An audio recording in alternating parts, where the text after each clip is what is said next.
ফতুল্লা থেকে ডারউইন, শাহরিয়ার নাফিস থেকে তানজিদ তামিম।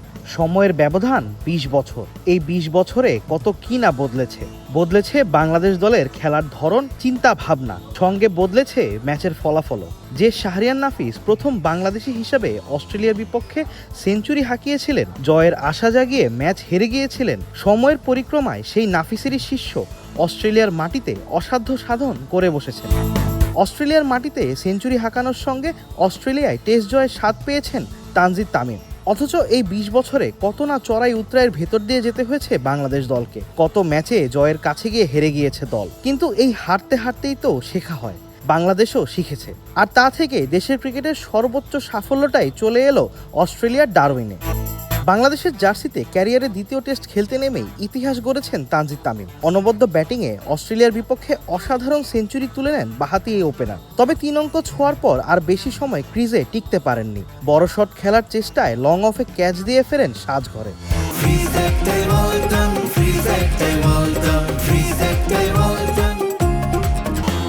অস্ট্রেলিয়ার মাটিতে বাংলাদেশে কোনো খেলোয়াড় হিসাবে প্রথম টেস্ট সেঞ্চুরি ছিল এটি। দ্বিতীয় বাংলাদেশি হিসাবে অস্ট্রেলিয়ার বিপক্ষে টেস্ট সেঞ্চুরি করেন তানজিদ। অথচ গেল ২ মাস ধরেই নাকি তানজিদকে উজ্জীবিত করে আসছিলেন নাফিস। জিম্বাবুয়ে সিরিজ থেকে এই তরুণ ওপেনারকে অনুপ্রেরণা দিয়ে আসছিলেন শাহরিয়ার নাফিস, যেন বিদেশের মাটিতে একটা টেস্ট সেঞ্চুরি দেখা পান। তবে সেটা জিম্বাবুয়েতে না হলেও অস্ট্রেলিয়ায় ঠিকই করে বসেছেন তানজিদ।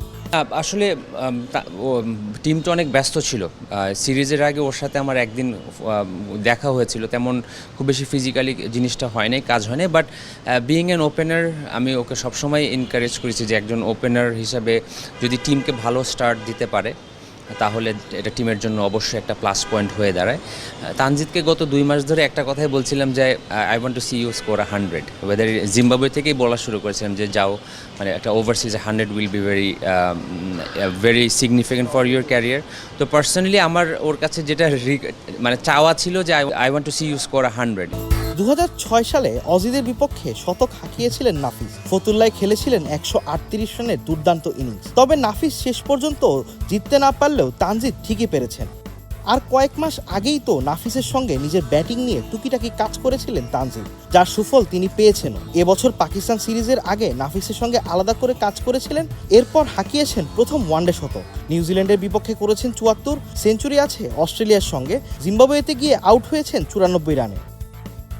তবে অস্ট্রেলিয়ায় টেস্ট খেলতে গিয়ে গুরুর কথা ঠিকই রাখলেন তানজিদ। এবং ও যখন অস্ট্রেলিয়া গেল তখন ওর সাথে ২ দিন মাত্র ফোনে কথা হয়েছে, খুব বেশি কথা নেই, কারণ আমার অফিসে অনেক ব্যস্ত ছিলাম। সো আমি জাস্ট ওকে একটা কথা বলেছিলাম, if you become the person after me to score 100 against Australia, I'll be very happy. এবং আলহামদুলিল্লাহ he scored 100। Being a senior cricketer, অনেকের সাথে ইন্ডিভিজুয়ালি অল্প খুব খুঁটিনাটি কাজ হয়, বিকজ অফিসে যেহেতু আমি সময় করতে পারি না, but I'll try to help them as much as possible. খুবই খুঁটিনাটি, খুবই ক্ষুদ্র, অত বড় কিছু নেই, এটাকে এত বড় করে দেখার আসলে কিছু নাই। অস্ট্রেলিয়ায় বাংলাদেশের ইতিহাস গড়ার পেছনে শুধু যে তানজিদ একাই নায়ক তা কিন্তু নয়, কিন্তু তানজিদ যেভাবে অজি বোলারদের সামলেছেন তা সহজ করেছে বাকিদের কাজ। দ্বিতীয় টেস্টে এখন বাংলাদেশের সামনে সুযোগ ইতিহাস গড়ার, আর সেই ইতিহাস গড়তে অজিদের হোয়াইট ওয়াশ করতে আবারও দায়িত্ব নিতে হবে এই তানজিদদেরই। আবিদ মোহাম্মদ, ক্রিক ফ্রেন্জি।